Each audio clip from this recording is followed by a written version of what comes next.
문제를 내면서 말씀을 한번 시작해 볼까요? 하나님이 천지를 창조하셨습니다. 창세기 1장 1절. 며칠 동안 창조하셨나요? 네, 크게 6일? 네. 오늘 말씀의 제목은 5일 동안인데 하루 어디 갔죠? 네. 창조하신 날들은 6일, 그리고 좀 더 넓게 생각해 본다면 안식하신 날까지 포함하면 7일. 근데 오늘은 안식하신 날 빼고, 마지막 날 빼고 1일부터 5일까지 하나님이 창조하신 날들을 말씀을 통해서 나누어 보려고 합니다. 올해는 우리 성경 읽기 반에 성경 읽는 범위를 따라서 주일 설교 말씀을 그 범위대로 나가고 있어요. 그래서 창세기 처음부터 천천히 보고 있습니다. 마치 학교에서 진도 나가는 것처럼 그렇게 하고 있는데, 오늘 내용은 제가 좀 걱정이 돼요. 왜냐하면 중간중간에 있는 말씀을 가지고 그것들만 나누려고 하기 때문에 조금 재미가 없지 않을까 하는 걱정이 있습니다. 바짝 긴장하시고 졸지 않도록 정신 딱 차리고 모범생의 자세로 임해주시면 감사하겠고요. 이 불안을 여러분들의 반짝이는 눈빛과 적극적인 피드백으로 해소시켜 주시면 감사하겠습니다. 이렇게 벌써 앞으로 숙이는 분이 계세요. 감사합니다. 태초에 하나님이 천지를 창조하시는데 어떻게 창조하셨죠? 방법이 말씀으로 창조하셨습니다. 1장 3절 말씀에 보면 첫째 날의 창조의 내용이 얘기가 되고 있는데요. 하나님이 어떻게 하시죠? 빛이 있으라 말씀하시니까 빛이 있었어요. 와, 6일 동안 계속되는 창조의 과정을 보면 하나님은 다른 행동하지 않으시고 그냥 빛이 있으라, 나누어져라, 이렇게 되라, 저렇게 되라, 이렇게 말로만 창조를 하시는 걸 볼 수가 있어요. 이 말은 문장의 형태로 보면 명령문이죠. 세상 만물, 물질들, 생명들을 향해서 하나님께서 명령하시면 세상의 모든 것들은 그 하나님의 명령을 따라서 그대로 그렇게 되면서 창조가 이루어진 거예요. 첫 번째 주제가 이 말씀으로 창조하셨다는 부분이에요. 여러분은 알고 있고요. 태초에 하나님께서 말씀으로 세상을 다 창조하셨다고 대답할 수 있어요. 근데 정말 그렇게 생각하는지는 또 다른 문제일 거예요. 왜냐하면 모든 나라마다 창조설화나 이 이야기들이 있는데, 우리가 단군 신화나 우리의 재래의 그런 창조 신화들을 그대로 있었던 일로 믿지 않으면서도 그 이야기를 우리의 이야기로 의미 있게 받아들일 수 있잖아요. 근데 성경은 어떻게 볼까요? 성경도 똑같이 적용해 보아야 될까요? 아니면 또 다르게 보아야 될까요? 여러분 생각은 어떠십니까? 각자 다르시겠죠. 하나님은 빛이 있으라 말씀을 하셨고, 그랬더니 빛이 있었어요. 빛이 있었다는 건 빛이 없었는데 빛이 생겼다는 거예요. 없는 것에서부터 있는 것으로 창조되는 무에서부터 유로의 창조. 제가 지난번에 말씀드렸는데 뭐라고 했었죠? 히브리어로 두 글자? 바자로 시작하고 라자로 끝나요. 아직도 모르시겠어요? 네. 바라라는 단어, 히브리어 바라라는 단어가 하나님께서 천지를 창조하셨다는 그 창조 행위에 쓰여진 단어고, 그것은 무에서부터 없는 것에서 있게 만드는 창조라고 했잖아요. 빛이 있으라 해서 빛이 있게 되는 건 이전에는 빛이 없었다는 얘기죠. 그렇게 창조가 됐어요. 근데 여러분은 하나님이 처음에 하신 행위뿐 아니라 매일매일 걸쳐서 말만으로 창조하셨다는 것을 그대로 믿으십니까? 이건 성경 읽고 성경을 받아들이는 것과 조금 더 다른 얘기예요. 이 이야기를 의미 있게 중요하게 받아들이면서도 실제 태초의 천지의 시작은 달랐을 거야, 이렇게 생각할 수도 있거든요. 한번 스스로 질문해 보시면서 그 부분을 조금 건드려 보려고 합니다. 우리가 무엇을 만들 때 말만으로 만들어 본 경험이 있나요? 사람이, 내가 뭐 만드는 거 있잖아요. 물건이 필요해서 만들고 음식을 만들고 하는데 말만으로 해서 음식이 되는 경우가 있나요? 없죠. 없어요. 내 경험으로는 그런 게 없어요. 그래서 우리가 이 부분을 깊이 생각하고 받아들이든가 다르게 생각하든가 해야 돼요. 하나님은 근데 말로만 창조하셨다고 써 있네요. 이게 조금 의심스러우면 진짜 하나님이 그러셨을까라는 생각이 든다면, 그러면 만약에 그런 분들이 계시면 하나님이 어떻게 창조했다고 써 있으면 그럴듯하겠어요? 하나님이 아무도 안 보여주려고 뒤로 돌아서서 뭔가를 주물럭주물럭 하시더니 보라는 듯이 짠 하시면서 뭔가를 내놨다? 이렇게 무슨 재료를 가지고 뭘 하시든가 그렇게 했다고 얘기하면 그렇지 하고 납득이 되시겠어요? 아무것도 없는 상태에서 창조되는 행위인데 똑같아요. 어떻게 창조하셨다고 해도 우리가 그게 이해가 안 되고 쉽게 받아들이지 않는 것은 마찬가지일 거라고요. 그런 의미에서 우리는 그대로 성경 말씀에 기록된 대로 하나님이 말씀으로 창조하셨다는 것을 성경 말씀의 믿음의 고백으로 받아들이면 된다고 생각을 해요. 그리고 혹시 그게 이해가 안 되고 안 받아들여지면 할 수 없어요. 그거는 그리 중요하지 않아요. 하나님이 천지를 창조하시는 분, 내 생명의 근원, 내 삶의 의미의 근원, 이 세상 모든 존재의 근원이 하나님이다. 그것만 다르지 않으면 이 말씀에 대한 그런 구체적인 해석은 조금 다를 수 있다고 생각을 합니다. 창조의 영역은 더 꼭 집어 말해서 바라라고 말했던 없는 것이 있게 되는 그 창조의 부분은 사람으로서는 얘기할 수가 없는 게 맞아요, 사실은. 우리가 논할 수 있는 그런 차원의 것이 아니죠. 우리가 논할 수 있는 건 생명이 대를 이어서 태어나고 그 대들이 어떻게 유전자에 의해서 형성이 되고 이런 정도, 과학에서 얘기하는 정도일 거예요. 과학계에서는 태초의 시작을 빅뱅 이론으로 설명은 하지만 그 빅뱅이 왜, 어떻게, 누구에 의해서, 그 원인이 무엇인지는 말 못하죠. 그걸 말할 이유도 없어요. 과학은 그걸 밝히는 학문이 아니기 때문에요. 우리는 그 부분에 있어서 그것을 하나님의 의지로 창조하신 것이라고 고백하는 겁니다. 그것만 남아있으면 괜찮습니다. 지금 빛이 있으라 했던 말씀의 부분이 창세기 1장 3절 부분이에요. 오늘 나누고자 하는 부분이 1장 3절부터 25절까지 6일째 빼고 5일 동안의 창조의 내용을 다루려고 합니다. 창조의 순서나 창조됐던 내용들을 다룰 건 아니에요. 지금 나눈 것처럼 말씀을 필요한 부분들을 찝어가면서 보려고 해요.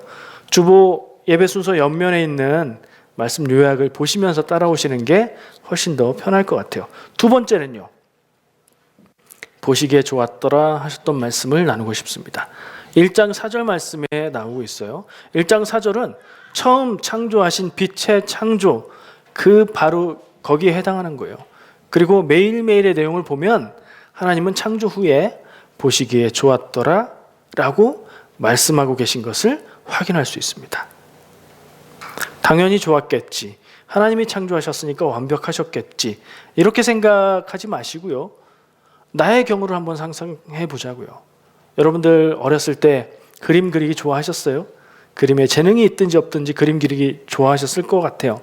저는 학교 다닐 때 그림을 그리면서 그림을 열심히 그리면서 야심차게 좋은 작품을 기대하면서 그림을 그리고 마지막에 탁 내뱉는 한마디가 있었어요. 뭘까요? 버렸어. 마음에 안 들어요. 그리고 나서 제 재능이 저의 욕심을 못 따라갔던 것 같아요. 지금도 뭘 그려보면 원하는 모양하고 달라요. 그림을 그리는 건 창조 행위입니다. 그렇죠?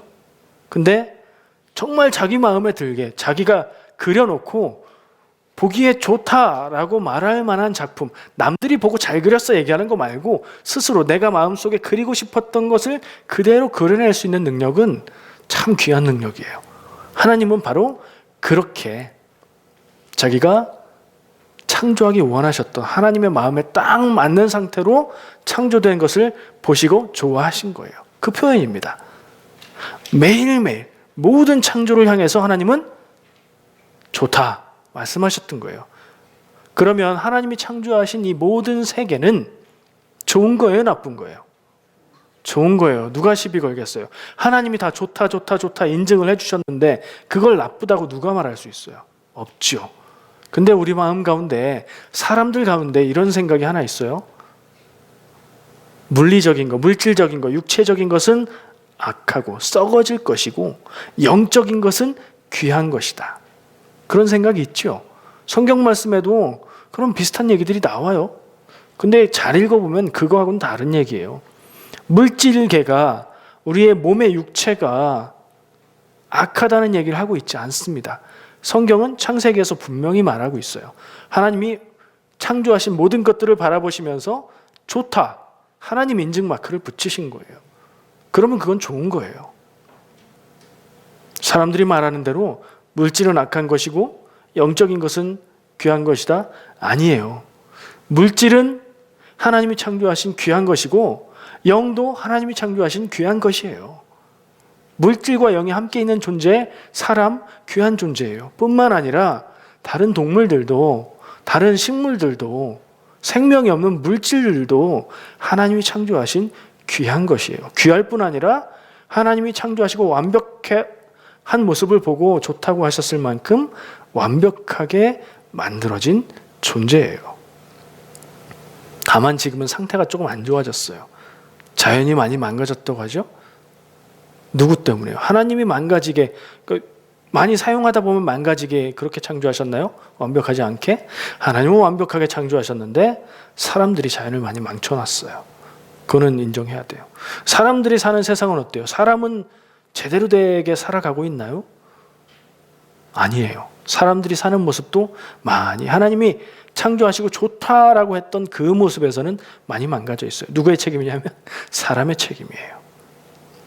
어쨌든 하나님이 창조하신 세상의 모든 것은 다 좋은 것, 지금은 좀 망가져 있으나 그럼 우리가 해야 될 일은 망가진 것을 하나님이 창조하신 상태로 돌릴 수 있다면 그렇게 하는 노력을 하는 것, 그리고 그런 눈으로 세상을 바라보는 것이 사람이 해야 될 일이 되겠지요. 하나님이 보시기 좋았다. 성경에서 말하는 선과 악, 옳고 그름의 기준은 사람들이 법에서 얘기하거나 상식에서 얘기하는 것하고는 달라요. 그래서 교회에서 이야기하는 의로움과 악함, 선함과 죄, 이 기준은 하나님이 원하시는 것이면 그게 선한 것, 옳은 것, 의로운 것이고요. 하나님이 원하시는 것과 다르면 그게 죄고 악한 것이에요. 이게 사람의 법과 상식과 윤리보다도 더 높은 기준의 하나님의 법이에요. 우리가 말하는 죄와 악함은 거기에 있어요. 기독교인들이 스스로를 죄인이라고 하는 건 아주 나쁜 짓을 하고 그래서가 아니라 하나님 뜻 안에서 우리를 비춰볼 때 우리가 부족하다는 그런 고백이에요. 자, 다음으로 넘어가겠습니다. 이 5일 동안 이루어진, 그리고 6일째까지도 포함해서 하나님의 창조의 과정에 보면 좀 특별하고 독특한 내용들이 있어요. 창조했다고 하면 그냥 있어라 해서 어떤 것이 있는 것으로 생각할 수 있는데 조금 다른 부분들은 어떤 것에 분리가 일어났다는 거예요. 세 가지 분리가 나타나는데, 첫 번째, 빛과 어둠. 빛이 있게 하시니까 빛과 어둠이 갈라졌죠. 그리고 두 번째, 궁창 아래의 물과 궁창 위의 물. 세 번째, 바다와 육지. 하나님이 이것을 나누시고 구분하고 갈라놓으시는, 분리를 하시는 것을 볼 수가 있습니다. 하나님의 이 분리 행위, 그것 역시 창조 안에 들어가는데 이것은 무슨 의미가 있을까 생각을 해봤습니다. 빛은, 하나님이 제일 처음 창조하신 빛은 없을 때 상태가 어땠죠? 2절에 보면 그 상태가 나오고 있어요. 흑암이라고 표현하고 있습니다. 흑암은 빛이 없는 어둠을 얘기하는 거예요. 근데 한번 생각해 보세요. 우리 개념 속에 어두움이 있죠. 깜깜한 것이라는 상태가 개념 안에 있죠. 그런 경험이 있죠. 그리고 낮이 되거나 불을 켜서 밝은 경험이 있죠. 근데 어둠이라는 것이 있는 건가요, 실제로? 아니면 빛이 없는 건가요? 빛이 없는 것이라고 어거스틴이 말했어요.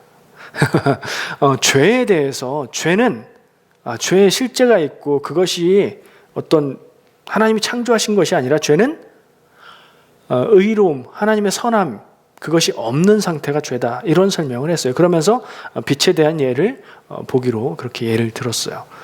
그러나 그렇게 생각할 수도 있고 개념상이니까 어둠이 있다고 생각할 수도 있어요. 어쨌든 성경 말씀을 보면 빛이 없는 흑암의 상태에서 하나님께서 빛을 창조하시니까 빛과 어둠이 구분이 됐어요. 빛을 통해서 밝은 것과 어두운 것에 질서와 규칙을 부여하신 것이고요. 또 이 빛은, 우주에 있는 빛은 어떤 의미가 있죠? 또 다른 의미로 에너지의 의미가 있어요. 하나님이 그 어떤 에너지를 창조하신 것이 아닌가 하는 생각을 하게도 됩니다. 궁창 아래의 물과 궁창 위의 물, 이거 뭔 얘기인지 잘 모르겠죠. 물은 알겠는데 궁창이 뭐예요? 근데 이 창조 얘기들을 쭉 읽다 보면 궁창이 뭐라고 얘기를 해요. 궁창은 하나님께서 하늘이라고 하셨다. 하늘은 위에 보이는 스카이, 하늘이 아니라 이 대기, 공기를 얘기하는 거예요. 그러니까 지상에서 하늘까지 있는 이 공간을 궁창이라고 얘기한다고 봐야겠죠. 그런 의미의 하늘. 그러면 이 하늘 아래의 물은 있죠. 바다도 있고 호수도 있고 강물도 있고 땅 속의 물도 있고 땅 위에 있는 지구상에 있는 물들을 얘기하는 건데 궁창 위의 물은 뭐예요? 네? 아유 죄송해요. 잘 안 들려요. 하늘에 물이 있어요? 물이 있죠. 하늘에 물이 뭐예요? 구름이 물이잖아요. 수증기 상태의 물. 저는 그렇게 이해를 해요. 그게 맞는지는 모르겠지만 어쨌든 이 하늘 구분으로 해서 궁창을 창조하셔서 궁창 아래의 물과 궁창 위의 물로 하나님이 구분을 하셨다. 이거는 과학적으로 얘기해 보면 과학을 잘 아는 것도 아니지만 지구상에 대기가 있게 돼서 대기가 날아가 흩어지지 않고 공기가 지구상의 지구 중력으로 인해서 머물면서 땅 아래에 있는 물과 가벼워져서 수증기 상태로 하늘로 올라가 있는 물들로 나눠졌다. 뭐 그런 설명으로 풀이할 수도 있을 것 같아요. 어쨌든 궁창으로 인해서 물을 분리하신 하나님의 자연계의 질서의 법칙을 부여하시는 것으로 이해를 할 수 있을 것 같아요. 바다와 육지. 지상에 있는 물들을 한 군데로 모으시고 그것을 바다가 되게 하고 땅들을 모으시고 그게 땅이 되게 하셨다. 이렇게 설명을 하고 있습니다. 물과 땅의 분리. 물속에서 살 수 있는 것들만 살 수 있죠. 땅에는 땅에서 사는 것만 살 수 있죠. 물속에서 살 수 있는 걸 땅에다 놓으면 죽죠. 땅 위에서 사는 걸 물속에 넣으면 죽죠. 생명의 공간과 생명의 법칙을 하나님이 그렇게 창조하시고 질서를 부여하신 행동으로 볼 수가 있어요. 이 세 가지 분리를 생각하면서 구분하고 나누고 하는 것이 질서와 규칙을 부여하는 행위라는 것을 생각할 수 있고요. 하나님은 법칙을 창조하시고 그 법칙에 따라서 질서대로 운행되게 하시는 질서의 하나님이신 것을 우리가 고백할 수 있습니다. 자, 다음 주제로 넘어갑니다.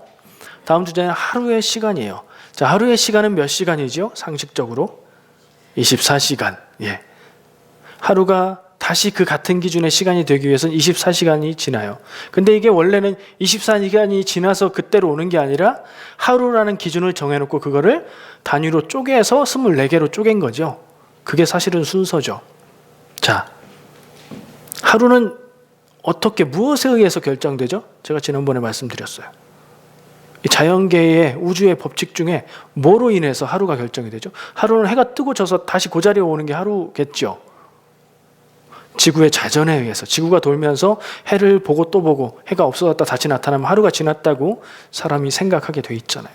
우주의 운행에 의해서 하루가 결정돼요. 그리고 지구가 태양 주변을 한 바퀴 돌면 그게 1년이에요. 정확하게 1년은 아니라고 하죠. 조금씩 차이가 있어서 달력의 날짜가 이렇게 변한다고 얘기를 해요. 자, 무슨 얘기를 하려고 하냐면 이 성경에서 얘기하고 있는 7일간의 하나님의 창조의 그 하루하루 7일 동안 창조했다고 기록하고 있는데 그 7일의 하루는 지금의 하루 같은 시간일까요? 혹은 상징적으로 하루라고 표현했지 다른 시간일까요? 막 생각이 막 드시죠? 다른 시간일 것 같은데 하루겠지. 이 생각 저 생각이 드시죠? 교회의 전통 안에서도 역시 여러 가지 이론을 얘기하는데 세 가지 이론이 있어요. 그걸 소개해 드릴게요. 첫 번째, 하나님에게는 천년이 하루 같고 하루가 천년 같다는 말씀이 있잖아요. 그 말씀에 의해서 이거는 지금의 24시간의 하루의 기준이 아니라 더 긴 시간인데 상징적으로 하루로 표현한 것이다 라고 보는 사람들이 있어요. 우리도 뭐 그렇게 생각할 수 있다는 생각이 들죠. 또 다른 이론이 있습니다. 아니다. 뭐예요? 24시간 하루다. 근데 굳이 길게 생각하고 싶은 이유는 이 모든 우주를 창조하시는데 하루 가지고 이게 되실까? 하나님이래지만, 하나님의 전지전능하심에 대해서 의심하는 건 아니지만 하나님도 피곤하시니까 안식하신 거 아닐까? 뭐 이런 생각도 할 수 있잖아요. 그래서 지금과 똑같은 하루다. 꼭 그 이유는 아니에요. 말씀 중간에 보면 어떤 말씀이 있냐면 저녁이 되고 아침이 되니 몇째 날이다. 이런 표현이 있거든요. 그러니까 이 하루가 저녁이 되고 아침이 되는 하루다라고 보면 지금의 하루와 같다는 게 또 맞는 해석이겠죠. 또 다른 해석이 있습니다. 이게 정말 기발한데요. 하나님이 태양을 창조하신 날이 있어요. 태양을 창조하고 나서는 해에 의해서 하루가 구분이 되기 때문에 그때부터는 지금과 같은 하루 24시간일 것이고 그전에는 태양이 없었기 때문에 조금 다른 기준의 시간일 수 있다라는 이론을 얘기하기도 해요. 그 중에 뭐가 맞을까요? 제가 뭐가 맞다고 얘기한들 그게 사실에 영향을 줄까요? 사람이 하나님은 안 계셔라고 말한다고 해서 진짜 하나님은 안 계실까요? 하나님은 진짜 계셔 아무리 간절히 원하고 우긴다고 해도 만약에 진실이 하나님은 안 계시다면 있게 될까요? 사람의 생각과 사람의 신념으로 진실이 변하지는 않아요. 그래서 우리가 생각하는 것은 사실은 그렇게 중요하지는 않습니다. 그때에 진짜로 무슨 일이 있었고 어떻게 진행됐는지는 하나님만 아시는 거예요. 그냥 그렇다고요. 우리가 그걸 따져서 하나님의 창조의 일들을 꼬치꼬치 알아야 될 이유가 없어요. 우리한테 그렇게 그게 중요하지도 않아요. 지금 제가 의문인 것처럼 제시한 얘기들이 지금 살아가고 있는 우리의 삶에 영향을 주나요? 창조의 하루하루가 24시간인들 혹은 24년인들 지금 우리의 삶에 어떤 영향이 있어요? 우리의 삶에 영향을 주는 신앙적인 중요한 사실은 하나님 우리를 사랑하셔서 예수 그리스도를 대신 주께 보내주셨고 우리가 그것을 복음으로 받아들이고 믿으면 우리에게 구원이 있어서 영원한 생명을 소유하게 된다. 이 사실이고요. 그 믿음 안에서 살아가는 사람들의 삶의 태도가 달라져서 그 인생이 달라지고 그 사람들로 주변의 영향력이 달라져서 세상이 달라진다. 이게 중요한 거라고 저는 믿습니다. 복음이 가장 중요한 것, 그 외의 것들은 성경에 있는 대로 성경에 없는 걸 상상해서 덧붙이고 해석하지 말고 성경에 있는 대로 읽고 받아들이면 된다고 생각을 합니다. 그 다음 주제입니다. 넘어가요. 생육하고 번성하라는 말씀이 있어요. 20절에 나오고요. 22절에 나와요. 오늘 5일 동안의 그 기간에서 볼 때는 제법 후반부에 등장하죠. 그리고 이 말씀은 창조한 창조물 대상을 향해서 하시는 말씀인데 생명이 있는 창조물들에게 하시는 말씀이에요.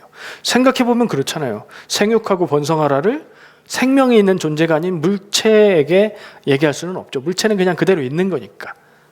생명이 있는 생명을 창조하신 후에 생명을 향해서 하나님께서 번성하라 혹은 생육하고 번성하라 라고 말씀하세요. 사람을 향해서도 똑같이 말씀하십니다. 생육하고 번성하라, 땅에 충만하라. 생명을 향한, 살아있는 것을 향한 하나님의 뜻이 여기에 담겨 있다고 볼 수 있어요. 창세기는 그런 의미가 있습니다. 성경의 맨 처음에 기록되고 있는 내용들이고 성경의 도입을 이루고 있고 세상의 처음에 대해서 얘기하고 있는 게 과학적인 설명을 하고 있는 게 아니라 가장 근본적이고 가장 기본적인 거, 신앙에 있어서 기초적인 부분을 원리를 제시하고 있는 부분으로 우리가 첫 번째 초점을 두고 보아야 합니다. 생명을 향한 하나님의 뜻은 생육하고 번성하는 것. 온 우주에 지구상에 하나님이 창조하신 생명을 향한 하나님의 뜻은 생육하고 번성하는 것. 그러나 현실은 어때요? 세상에 있는 모든 식물, 동물들이 생육하고 번성하고 있나요? 지금도 수많은 식물과 동물들이 멸종해 가고 있대요. 멸종 위기에 처해 있고 뭐 그런 얘기들 많이 하잖아요. 하나님의 뜻에 반대되는 일들이 일어나고 있죠. 왜 그럴까요? 많은 이유가 있겠지만 환경 파괴에도 큰 책임이 있다고 생각하고 아까 얘기한 대로 그거는 사람의 책임이에요. 그럼 하나님의 뜻이 모든 생명을 향해서 생육하고 번성하는 것이라면 이걸 어떻게 해야 될까요? 자연계를 하나님이 창조하신 상태로 가능하면 유지하고 되돌리는 것이 우리에게 중요한 일이어야 합니다.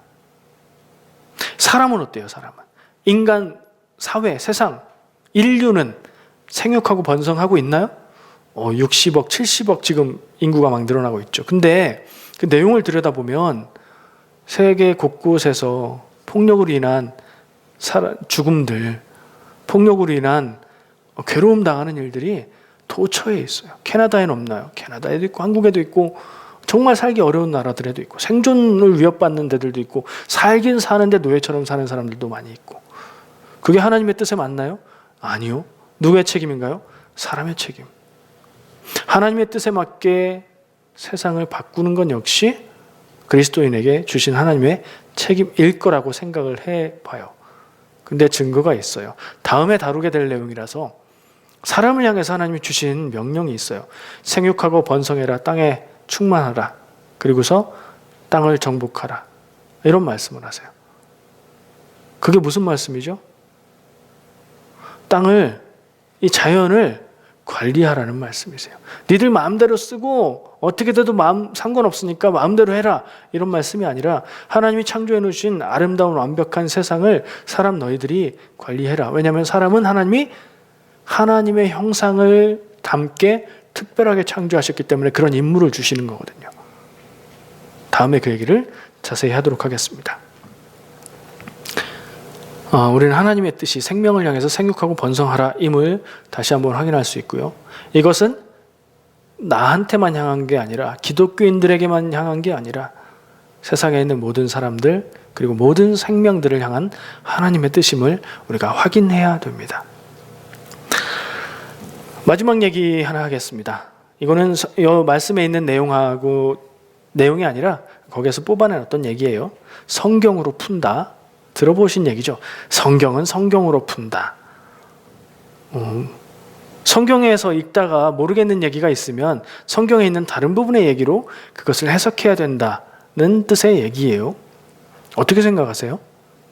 저는 그게 일리가 있다고 생각해요. 일리가 있다는 표현 아시죠? 제가 전에도 얘기했어요. 맞을 때도 있고 그렇지 않을 때도 있다는 거예요. 그렇지 않을 때는 언제예요? 단순한 끝말잇기로 풀이할 때. 단어가 같다고 해서 연결해서 어려운 부분을 저기 있는 같은 단어 있는 비슷하게 어떻게 말이 통하는 걸 딱 갖다 붙여가지고 이렇게 되지 않느냐. 이거 누가 많이 쓰는 거예요? 이단들이 성경에 밑줄 그어서 전도할 때 이거 많이 써요. 그렇게 성경 풀고 해석하면 안 됩니다. 써진 본문의 말씀에 충실해서 그 말씀의 의미를 따라서 해석을 해야 돼요. 그리고 특히 한글 성경을 가지고 그렇게 하면 그건 틀릴 가능성이 너무 많아요. 왜냐하면 처음 쓰여진 원어의 단어는 한글로 번역된 단어는 같을지라도 원어는 다를 수 있잖아요. 이해되시죠? 그래서 끝말잇기식의 성경으로 성경을 푸는 것은 안 돼요. 그렇지만 연결되는 해당될 수 있는 생각을 가지고 그 말씀의 깊은 뜻을 해석해서 연결하는 것은 돼요. 잘해야 돼요. 그래서 제가 두 가지만 해볼게요. 오늘 말씀들하고 관계된 겁니다. 첫 번째 말씀은 어디냐면 베드로 후서 3장 8절 말씀 읽겠습니다.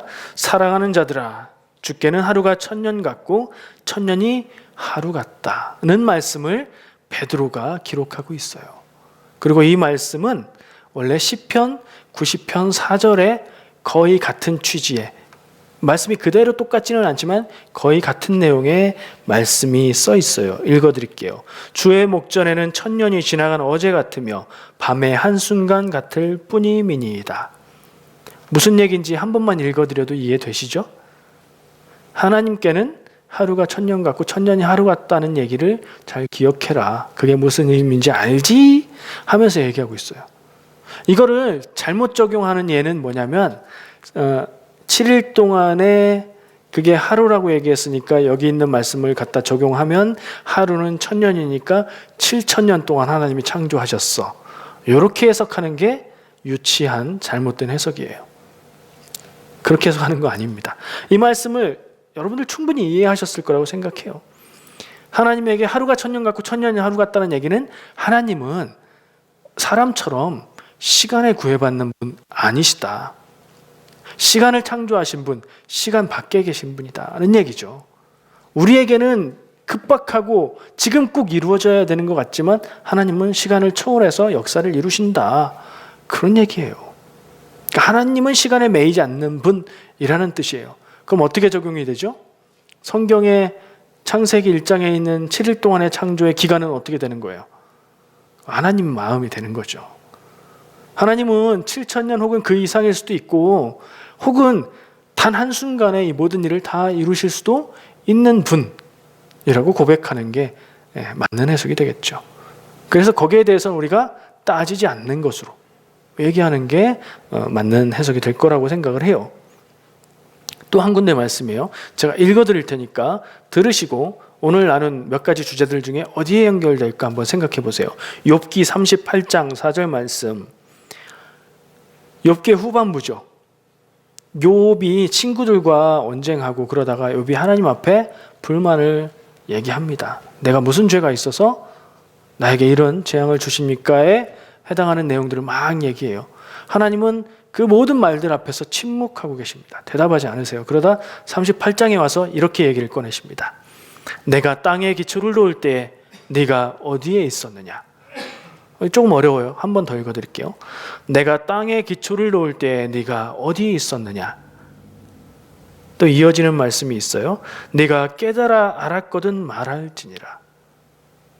하나님이 하나님 앞에 따지는 욥을 향해서 나는 너 하나하고 이렇게 말싸움할 대상이 아니라 온 우주와 모든 것을 창조한 하나님이야. 너 그때 뭐 했는데?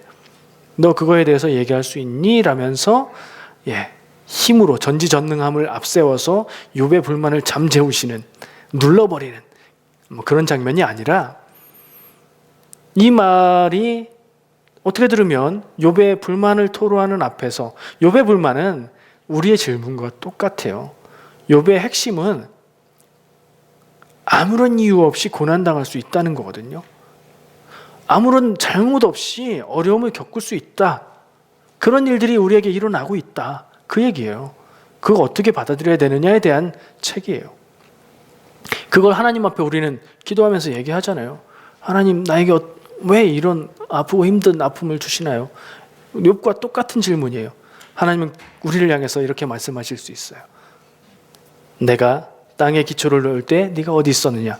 어디 있긴요? 없었죠. 땅에 기초를 놓을 때 언제예요? 태초에 하나님이 천지를 창조하실 그때 없었죠. 우리가 있긴 뭘 있어요. 없어요. 우리는 그때에 대해서 말할 수 있는, 따질 수 있는 그런 존재가 아니에요. 그렇죠? 어디하고 연결돼요? 제가 몇 개 얘기했던 것 중에 제일 처음에 얘기했던 거 있죠? 하나님이 창조하신 거에 대해서, 말씀으로 창조하신 거에 대해서 의문을 제기할 수 있고 나는 안 믿어 할 수도 있죠. 그렇다고 해서 사실이 변하는 것도 아니요. 우리가 그런다고 해서 하나님이 어떤 영향을 받는 것도 아니죠. 우리는 그런 부분에 대해서 따지거나 진리를 확인할 수 있는 그런 존재 아니에요.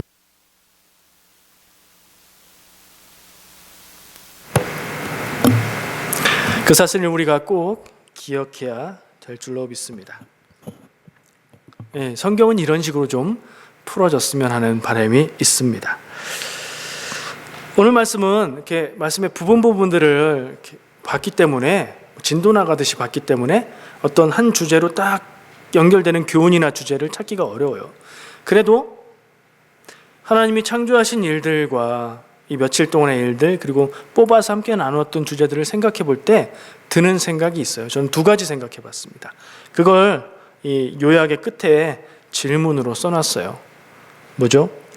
세상을 귀하게 바라보는가? 그리고 이 세상을 위해서 무엇을 해야 하는가? 세상을 귀하게 바라보느냐는 질문, 좀 풀이가 필요한 것 같아요. 여러분들, 내 바깥에 있는 세상을 어떤 눈으로 바라보십니까? 내 바깥에 있는 나의 가족들, 나의 배우자, 나의 자녀들, 가족 바깥의 사람들, 내 주변의 환경, 자연, 모든 나의 바깥의 일들을 어떻게 바라보십니까? 나를 힘들게 하고 괴롭게 만드는 그런 것들로 보지는 않으십니까? 왜요? 힘들고 아프고 어려울 때는 다 짜증스러워서 다 미워 보이잖아요. 그렇게 보는 게 하나님의 뜻에 맞을까요? 안 맞을까요? 안 맞아요. 오늘 말씀을 보면 모든 세상의 모든 것은 하나님이 귀하게 여기시면서 하나님이 생각한 그대로, 하나님이 원하시는 그대로 완벽하게 선하게 아름답게 창조된 세상이거든요. 내가 내 밖의 세상들을 바라보면서 화나고 불만스럽고 짜증스러운 이유는 내가 아프기 때문에, 내가 병들었기 때문이에요. 내가 건강해져야 돼요. 그런 관점에서 세상을 귀하게 바라보는가? 또 다른 질문으로는 나 외에 다른 사람들도 하나님의 귀한 자녀로 보고 있는가? 기독교인뿐 아니라 타종교인뿐 아니라 무신론자들 모든 생명을 귀하게 바라보는가? 두 번째 얘기도 연결되는 거예요. 하나님께서 아까 제가 살짝 얘기했는데 사람을 창조하시고 이쁘다고 그러시고 그 다음에 임무를 맡겨주셨죠. 세상을 잘 관리하라. 그 임무에 맞게 살고 있는가? 이 세상을, 사람 사는 세상뿐 아니라 자연계를 포함한 이 세상을 하나님이 창조하신 그 아름다운 형태로 유지하고 되돌리기 위해서 우리는 무엇을 하고 있는가? 또 생각해 볼 부분이에요. 무엇을 하고 계십니까? 자연보호를 위해서뿐 아니라 사람 살이, 인간의 모든 세상, 아프고 힘든 사람들, 나도 아프고 힘들지만 다른 아프고 힘든 하나님의 자녀들을 위해서 어떻게 무엇을 하면서 살아가고 있는가? 이건 해야 된다는 얘기예요. 이 두 가지를 여러분들에게 질문으로 남겨드리고자 합니다. 기도하겠습니다.